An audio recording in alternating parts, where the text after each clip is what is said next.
Hello everyone, good morning to all of you. Welcome to my YouTube channel Akhilesh maths.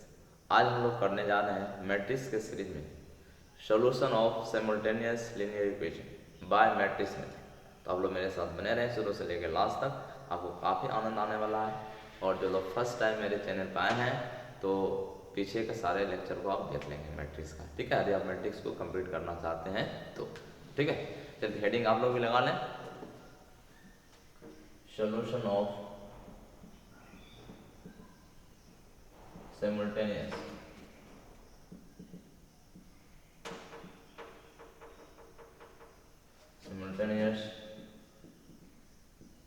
linear equation by matrix method, ठीक है। Solution of simultaneous linear equation by matrix method हम लोग solve करेंगे। इसमें हम लोग को करना एक्चुअली क्या है कि ये दो तरह की बातें आगे आगे हम चल के करेंगे कि उसका सॉल्यूशन निकलता है किसी किसी इक्वेशन का, कभी कभी नहीं भी निकलता है ना। हम लोग 10th क्लास में भी पढ़े हैं। तो दो टर्म आएगा, कंसिस्टेंसी और इनकंसिस्टेंसी।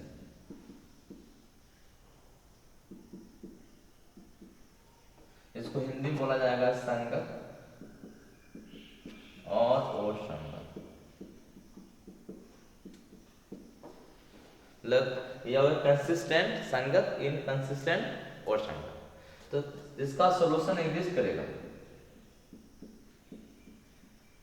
सॉल्यूशन एग्जिस्ट, इसका सॉल्यूशन एग्जिस्ट करना, सॉल्यूशन निकलेगा, इसका सॉल्व फाइंड कर पाएंगे, वो आ जाएगा कंसिस्टेंट या कंसिस्टेंसी होगा। और जिसका सॉल्यूशन एग्जिस्ट नहीं कर पाएगा उसको क्या बोलेंगे, इनकंसिस्टेंट।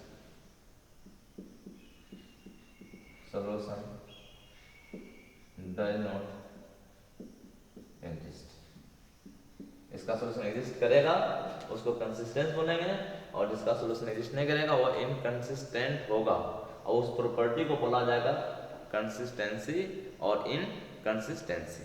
जब सॉल्यूशन एग्जिस्ट भी किया तो कंसिस्टेंट हो जाएगा, इस बात को भी लिख लें। और एग्जिस्ट नहीं कर रहा इनकंसिस्टेंट, और उस प्रॉपर्टी बोला जाएगा कंसिस्टेंसी और इनकंसिस्टेंसी। तो अब हम लोग देखेंगे कब एग्जिस्ट करेगा और कब एग्जिस्ट नहीं करेगा। उसके लिए क्या करना होगा, सिमुल्टेनियस लीनियर इक्वेशन लेना पड़ेगा। चाहे वो 2 वेरिएबल में लें तो 2 इक्वेशन चाहिए, 3 वेरिएबल होगा 3 इक्वेशन चाहिए, 4 वेरिएबल है तो 4 इक्वेशन चाहिए, है ना। चलिए एक जनरल हम बात करते हैं। Consider linear equation a1x plus b1y equals c1, a2x plus b2y equals c2, ठीक है। तो यह कि हम दो वेरिएबल लिए हैं तो 2 इक्वेशन को चाहिए, 3 वेरिएबल लेते हैं 3 इक्वेशन चाहिए। इसको हम मैट्रिक्स के फॉर्म में लिखेंगे। We can write in matrix form ax equal, लिख दिया x इक्वल भी। तो यहां से क्या हो जाएगा, वेयर जहाँ a के बारे में आपको बताना होगा, a क्या होगा, यह कोफिशिएंट होगा किसका, वेरिएबल जो x है उसका कोफिशिएंट होगा a1 b1, और इधर हो जाएगा a2, देख लें a1 b1 a2 b2। और x में जितने वेरिएबल है तो ही वेरिएबल x होगा, उसको लेंगे x हो जाएगा। उसके बाद b में क्या आ जाएगा, c1 c2। यहाँ दिख रहा है आप लोगों को, नहीं दिख पाएगा, x तक दिख रहा है ना आप लोगों को, ठीक है। चलिए b में यहाँ हम लिख देते हैं, क्या हो जाएगा c1 और b में क्या आ गया c1 और, बात क्लियर है, या तो कोई डाउट। तो यहाँ हम लोग क्या किए, अभी इतना बात जाना है कि जिसका सॉल्यूशन एग्जिस्ट करेगा उसको कंसिस्टेंट, जिसका एग्जिस्ट नहीं करेगा इनकंसिस्टेंट। उसके आगे हम बढ़े कि 2 इक्वेशन लिए क्योंकि 2 वेरिएबल था, उसको हम लोगों ने मैट्रिक्स फॉर्म में लिखे x इक्वल b, इसको इक्वेशन 1 ले लेते हैं। a हो गया कोफिशिएंट वेरिएबल का, a1 b1 a2 b2 और x हो गया जितना वेरिएबल है उसको कॉलम में लिख दिया x1 और b हो गया कांस्टेंट है राइट साइड में जो आता है c1 c2 है ना। कभी कभी यार c1 इधर भी ले लेंगे -c1 = 0 -c2 = 0। अब हम आगे बात करेंगे कि कब कंसिस्ट होगा और कब इनकंसिस्ट होगा, ठीक है। वो डिपेंड करेगा किस पर, क्योंकि जहां पर आपका मान डिपेंड करेगा वो a पर डिपेंड करेगा। किस पर मान डिपेंड करेगा? a पर करेगा। तो ये जो मैट्रिक्स है इसका मान कभी 0 भी हो सकता है, कभी 0 नहीं भी हो सकता है। तो आप लोग इतना नोट कर लें, फिर हम आगे की ओर इसको कंप्लीट करेंगे। चलिए आगे की ओर हम लोग करेंगे। तभी हम लोगों ने निकाला ax = b, इसको हम लोगों ने 1 मानना है ना।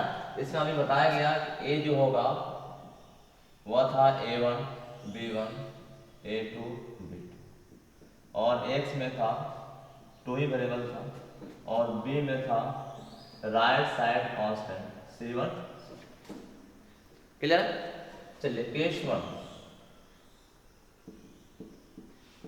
If determinant a equal is not equal 0, determinant a 0 के इक्वल नहीं, then system of equation is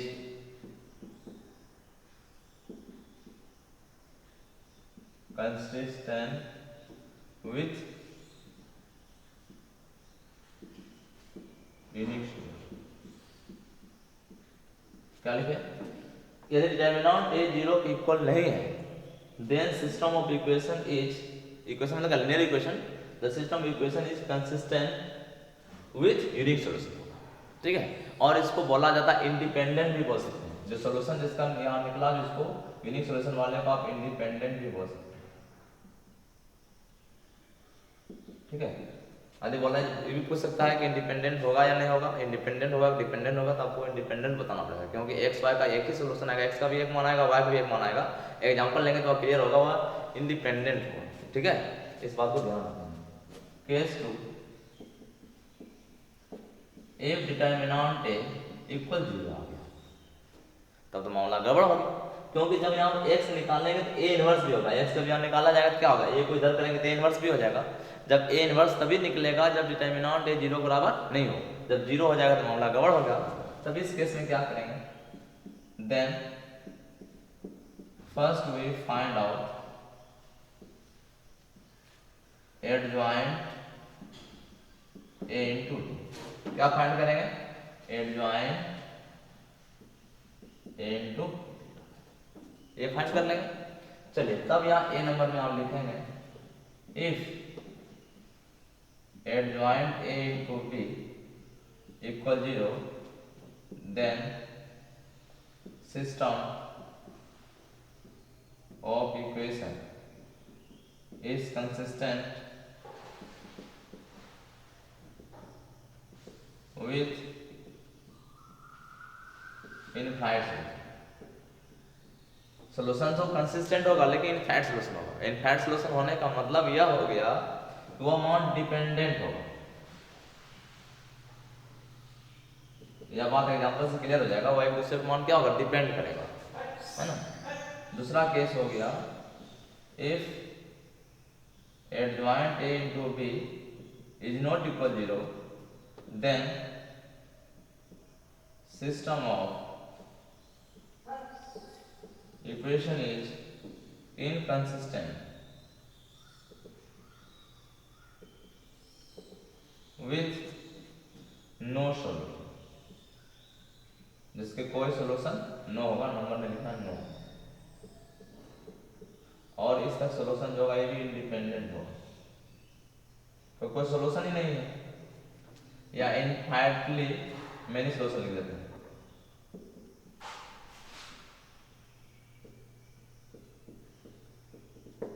चलिए क्या लिखे बात समझेंगे यहाँ पे कि जब डिटरमिनेंट a 0 के इक्वल नहीं आएगा, सिस्टम कंसिस्टेंट होगा, उसका यूनिक सॉल्यूशन होगा, उसको आप इंडिपेंडेंट बोलते हैं कि दोनों मान स्वतंत्र होगा। डिटरमिनेंट a जब 0 के इक्वल हो जाएगा, सबसे पहले हमको एडजॉइंट a into b निकालना होगा, और एडजॉइंट a into b यदि 0 आ गया तो then system of equation is consistent होगा विद इनफाइनाइटली मेनी सॉल्यूशन। अनंत सॉल्यूशन होंगे। जब अनंत सॉल्यूशन तभी होगा जब डिपेंड मान करेगा। ठीक है, x का मान पुट करेंगे तो y का मान निकलेगा, y का मान पुट करेंगे x का मान निकलेगा, बदलते जाएंगे x का मान y भी मान बदलते चला जाएगा, x का मान y पर, y का मान x पर डिपेंड करेगा। और ज़्यादा वेरिएबल रहेगा तो x y z, x y का मान z पर डिपेंड करेगा, है ना, डिस्कस करेंगे। तो z का मान x y पर डिपेंड करेगा। फिर एडजॉइंट a टू b 0 बराबर यदि नहीं आ रहा है, system of equation is inconsistent होगा विथ नो सॉल्यूशन, ये भी इंडिपेंडेंट होगा, कोई सॉल्यूशन होगा ही। अब इसमें एग्जांपल लेते हैं तो और बेहतरीन तरीका समझ में आएगा, इसका स्क्रीनशॉट वेरी फास्ट आप ले लें। चलिए आगे कंटिन्यू करते हैं, ठीक है। एग्जांपल लेते हैं, simple example, x plus y equal to 2x plus 3y। अभी हम आपसे पूछे अकॉर्डिंग टू 10th क्लास, ठीक है, इट्स सोल्यूशन क्या होगा, इसका सोल्यूशन क्या होगा।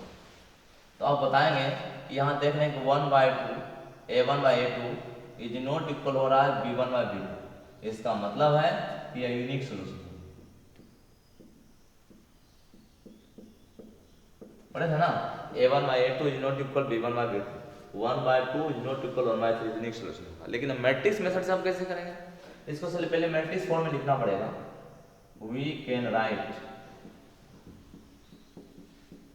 ax equal b where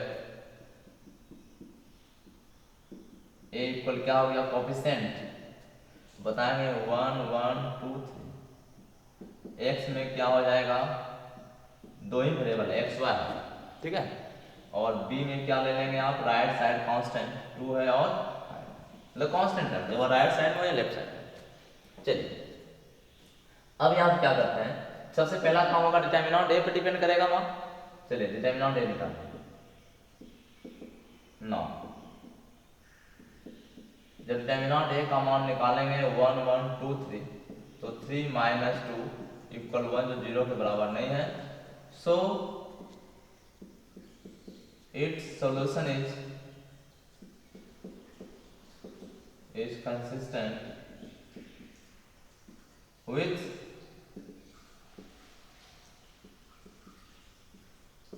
unique solution, ठीक है। सो इट्स सोल्यूशन क्या होगा, कंसिस्टेंट होगा, मतलब संगत होगा, कंसिस्टेंट और विथ यूनिक सोल्यूशन होगा, एक ही हल होगा, ठीक है। यहाँ से पता चल गया यूनिक सोल्यूशन होगा, क्योंकि हम लोग पढ़े डिटरमिनेंट a 0 के बराबर नहीं, यूनिक सोल्यूशन होगा, अभी पढ़े बात मिल गया था ना। अब हम लोग यार निकालेंगे, कैसे निकाला जाएगा, तो यहाँ जब हम लोग 1 इसको मान लेते हैं, फ्रॉम 1 यदि a इनवर्स से दोनों साइड में मल्टीप्लाई कर लें तो आपको इस तरह से देखने को मिलेगा, और a inverse into a into x equal हो जाएगा a इनवर्स में, और यह a इनवर्स a मिलके आइडेंटिटी मैट्रिक्स हो जाएगा IX a इनवर्स में। तो यहाँ से I आइडेंटिटी से x को मल्टीप्लाई करेंगे तो x ही होगा, और वह निकल जाएगा a इनवर्स। यहाँ से आपको पता चल गया कि मेरा जो सोल्यूशन x अब निकलने वाला हुआ a इनवर्स b से निकलेगा, a इनवर्स इंटू b। तो हमको a इनवर्स निकालने का तरीका आपको वो शॉर्ट में बताया गया है, इनवर्स ले निकाल लीजिए। तो फॉर a इनवर्स पहले एडजॉइंट ऑफ a निकालना, इसको शॉर्ट में एडजॉइंट निकालने का क्या तरीका था, 2/2 ऑर्डर का, यहाँ लिखे गए, इस डायगोनल को इंटरचेंज करना होगा, यहाँ 3 यहाँ 1, और सेकेंडरी डायगोनल में माइनस लगाना होगा, -2 -2 निकाल लिए। इसलिए a इनवर्स क्या हो जाएगा, adjoint of a by determinant of a का डिटरमिनेंट कितना आ चुका है, 1 से करेंगे कोई फर्क नहीं पड़ेगा, आपका जो एडजॉइंट था वही आपका क्या हो जाएगा, इनवर्स भी हो गया, जो एडजॉइंट था वह उसका इनवर्स भी हो गया। बात क्लियर है, समझ पा रहे हैं, मजा आ रहा है आप लोगों को, है ना, ठीक है। आइए अब यह जो मान आया इसको रख दीजिए 2 में, फ्रॉम 2 यहाँ दिख रहा है आप लोगों को, ठीक है। सो 2 बिकम्स x राउंड क्या है, a इनवर्स b, 2 नंबर देख रहे हैं, equation 2 a inverse b, a inverse का मान निकल गया 3 - 1 - 2 1, इसको b से मल्टीप्लाई करना है, b में आपका मान है 2 है और 5 है, इसका रो इसके कॉलम से गुना करने का भी तरीका आप लोगों को बता दिया गया है, शुरू से देखें काफी मजा आएगा और दोबारा पढ़ने का आवश्यकता भी नहीं पड़ेगा, सिर्फ रिवीजन करना पड़ेगा, ठीक है। चलिए 3 दूनी 6 -5 1 हो जाएगा, -4 + 5 1 हो गया। यह मान x के इक्वल आ रहा है, एक्स कहने का मतलब क्या है, एक्स कहने का मतलब यहाँ लिखे हुए एक्स और वाई, उसको यहाँ लिख लें और यह मान 1 1 के इक्वल आ गया। यहाँ से क्लियरली आपको पता चल गया कि x का भी मान 1 और y का भी मान, ये आपका क्या आ गया, ये आपका सोल्यूशन। आप पुट करके भी चेक कर सकते हैं, x और y का मान 1 1 1 2 1 1 रखेंगे 2 3 5 रिस्पेक्ट करेंगे। तो हम लोग ने देखा कि अकॉर्डिंग टू 10th क्लास जो आप लोग पढ़ा था वहां से पता चल गया और यहाँ पता चल गया।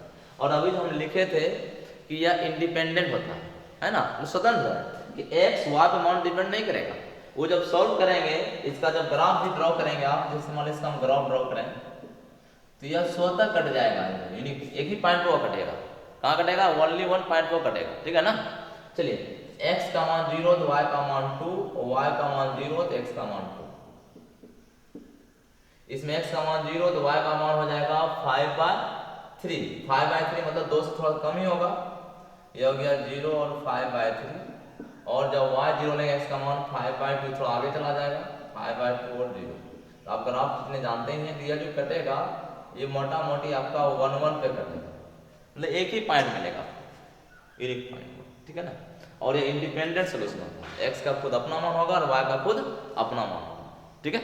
और अब दूसरा कोई मान आप नहीं ले सकते, यदि चाहे नहीं हम यहाँ x का मान 2 ले लेंगे और y का मान 0 लेंगे, 2 तो हो जाएगा, लेकिन इसको सेटिस्फाइड नहीं करेगा ना। इसमें रखेंगे क्या हो जाएगा, x का मान 2 रखेंगे 4 हो जाएगा, y का मान 0 रखेंगे 0 होगा, जो कि 5 के बराबर नहीं है, तो गलत ना हो गया। तो अपने मन से मान आप उसमें कुछ से कुछ नहीं पुट कर सकते। इसका क्या होगा, वो एक ही हल होगा, जो क्या हल होगा 1 1 होगा। तो 1 1 यहाँ पुट करने के बाद ये भी सेटिस्फाइड कर गया और यहाँ भी सेटिस्फाइड कर गया। 2 + 3 = कितना, 5। क्या बात क्लियर है, समझ में आ रही है बातें आप लोगों को। आगे चलें, नोट करने आप लोग इसको, ठीक है। चलिए तो पहला एग्जांपल हम लोगों ने देखा यूनिक सॉल्यूशन के लिए। अब दूसरा एग्जांपल लेते हैं इनफाइनाइट सॉल्यूशन के लिए। x + y = 2x + 2y = अब मुख्य रूप से देखें दिया एक ही इक्वेशन को बता रहा है, क्योंकि इसको 2 से मल्टीप्लाई करेंगे दिया मिल जाएगा, इसमें 2 से डिवाइड करेंगे दिया मिल जाएगा, है ना। चलिए अकॉर्डिंग टू 10th क्लास अब आप जानना चाहेंगे a1/a2 1/2, b1/b2 1/2, c1/c2 2/4, जो 1/2 है सब बराबर हो गया। इसका मतलब यह कैसा सॉल्यूशन हो जाएगा, इनफाइनाइटली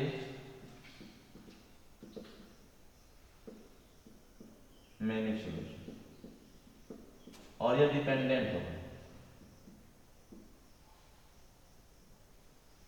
मतलब x का मान y पर डिपेंड करेगा, y का मान x पर डिपेंड करेगा, ठीक है। चलिए इसको मैट्रिक्स कैसे जानेंगे,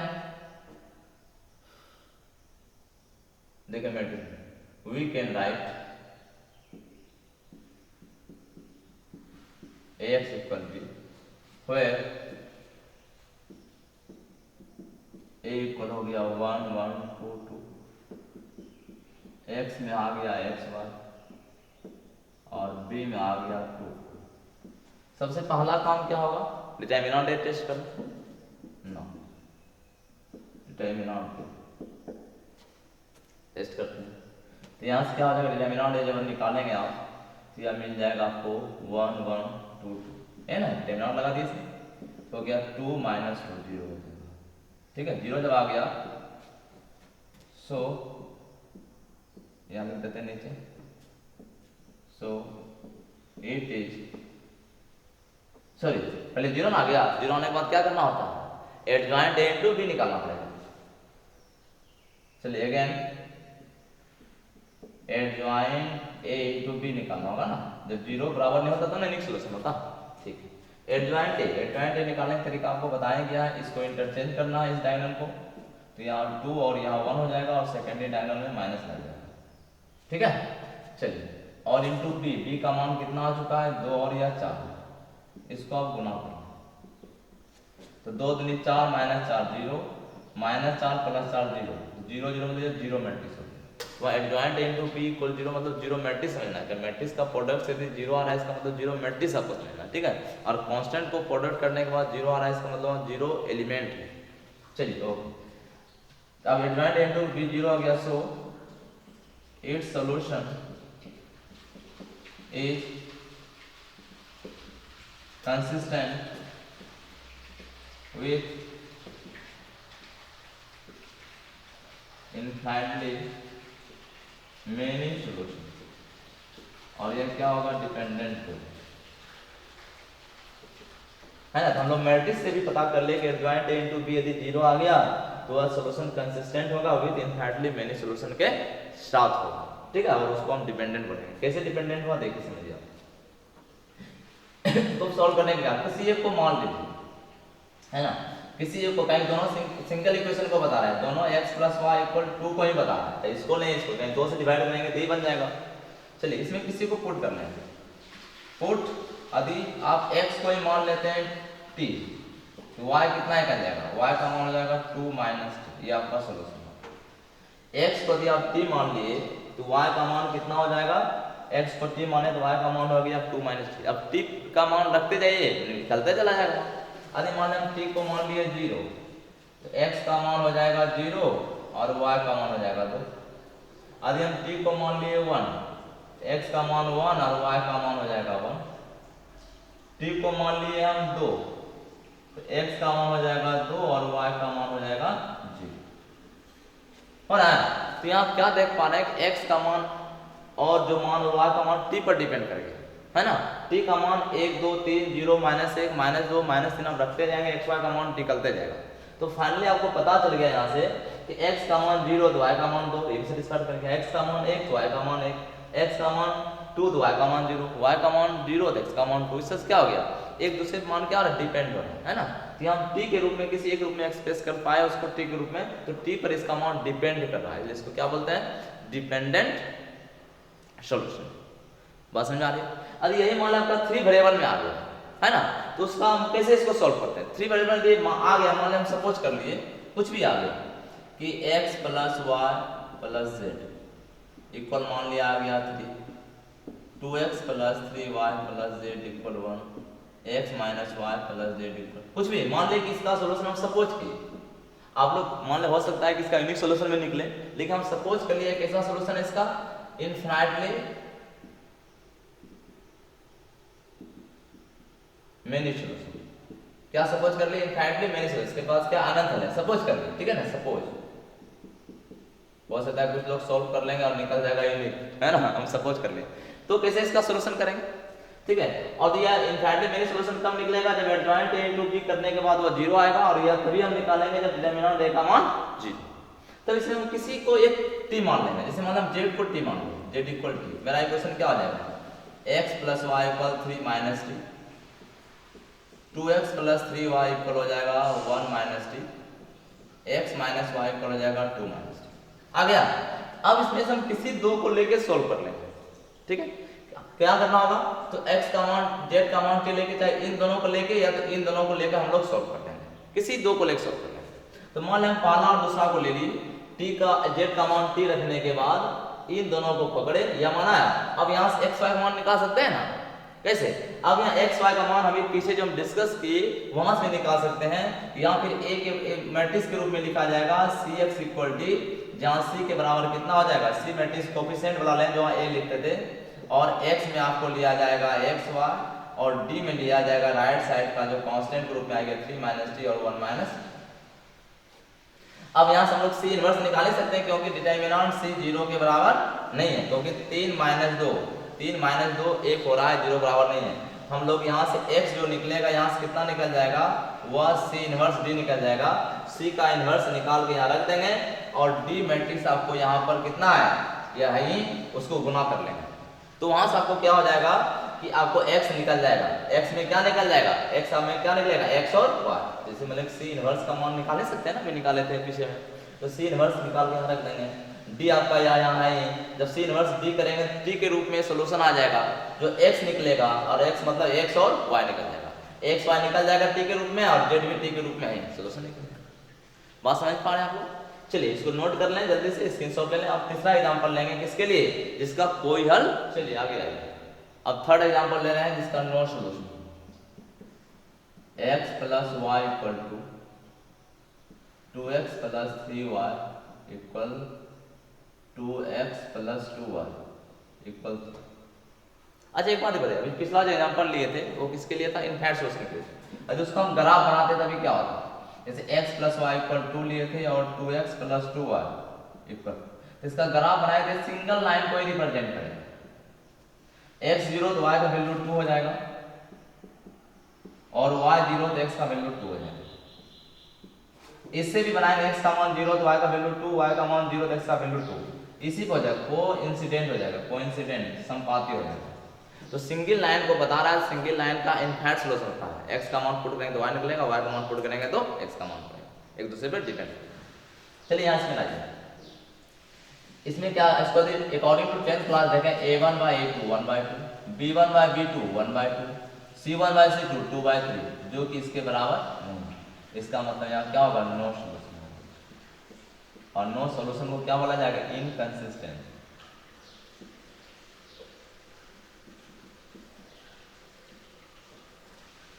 ठीक है, बाय मैट्रिक्स मेथड कैसे देखेंगे, we can right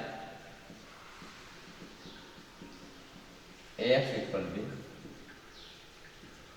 where a equal हो जाएगा कांस्टेंट कोफिशिएंट 1 1 2 2, x में आ जाएगा x1, b में आ जाएगा राइट साइड का टर्म 2। ठीक है, सबसे पहला काम क्या होगा, आपको डिटर्मिनेंट ए टेस्ट करना होगा। डिटर्मिनेंट ए टेस्ट करने 1 1 2 2, तो आपको यहाँ भी पता चल गया 0 हो गया। जब 0 आ जाएगा तो क्या करना पड़ेगा, पुनः आपको निकालना होगा एडजॉइंट ए इंटू बी, और एडजॉइंट निकालने का शॉर्ट ट्रिक आपको बताया ही गया है। क्या बताया गया था कि इसको इंटरचेंज करना होगा प्राइमरी ट्रायंगल में और सेकेंडरी में माइनस लगाना होगा, और बी आपको मालूम है 2 और 3। जब इसको मल्टीप्लाई करेंगे तो 2 दूनी 4 माइनस 3 1, -4 प्लस 3 -1। ठीक है, तो यहाँ से हो गया, मान लिया 0 के बराबर 0 मैट्रिक्स नहीं आया, तो हम लोग क्या पढ़े, एडजॉइंट ए इंटू पी यदि 0 के बराबर था इनफैक्टली मेनी सोल्यूशन था। जब 0 के बराबर नहीं है so its solution is inconsistent with no solution, और उसका क्या होगा, कोई हल, solution inconsistent with no solution, इसका कोई हल नहीं होगा, इसलिए इसको सॉल्व करने की आवश्यकता नहीं, कोई हल ही नहीं होगा। तो इस तरह से हम लोग आसानी से आज हम लोग ने सीखा कंसिस्टेंट क्या है, इनकंसिस्टेंट क्या है, और उसका यदि कंसिस्ट कर रहा है तो उसमें 2 बातें हुई, यूनिक सोल्यूशन हो गया, इनफाइनाइट सोल्यूशन होगा। दोनों कैसे सोल्व किया जाएगा, जब संगत होगा कंसिस्टेंट होगा तो सोल्व किया जाएगा। जब डिटरमिनेंट ए 0 बराबर नहीं था तो उसका एक सोल्यूशन हुआ, जो हम लोग simply A inverse into B करके निकाले, X equal A inverse B. और जब इनफाइनाइटली मेनी सोल्यूशन था उसमें आपको के या टी मानना पड़ेगा एक वेरिएबल को, उसके बाद आपको सोल्व करना पड़ेगा। जब नो सोल्यूशन होगा तो कोई बात ही नहीं है, उसको सोल्व करने की जरूरत ही नहीं है, सिर्फ आपको बताना होगा कि कंसिस्टेंट है या इनकंसिस्टेंट है। यहाँ पता चल गया है इनकंसिस्टेंट है। क्लियर है, इसी प्रकार आप लोग मेरे साथ बने रहे और मजे से पढ़ाई करें, आपको कहीं कोई दिक्कत तकलीफ नहीं होगी। सिर्फ शुरू से लेकर लास्ट तक हर लेक्चर को देखें, और इसी प्लेटफॉर्म पर हर तरह का आपको क्लास मिलते रहेगी, इसके लिए कोई दिक्कत नहीं है। और ज़्यादा से ज़्यादा अपने दोस्तों के बीच शेयर करें यदि अच्छा लग रहा हो तो, और चैनल को सब्सक्राइब कर लें। फिर मिलते हैं अगले क्लास में इसी उत्साह उमंग के साथ, तब तक के लिए